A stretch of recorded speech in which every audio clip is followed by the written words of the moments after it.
Maikls Sailors paziņo, ka kaut vai bitkoins nokristu līdz $8,000, tāpatās viņiem būtu aktīvu, ar ko nosakt savas parādsaistības. Harvards Universitāte pārdod 21% savu bitcoin ETF, lai pa $87 miljoniem ASV dolāru nopirktu Ethereum ETF.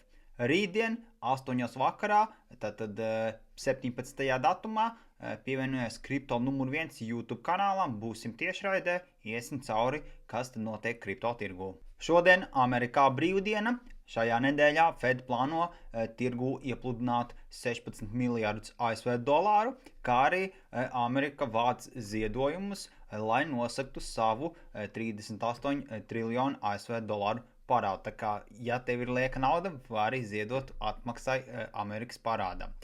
Vairāk par kripto atradīsi mana profila apraksta linkā.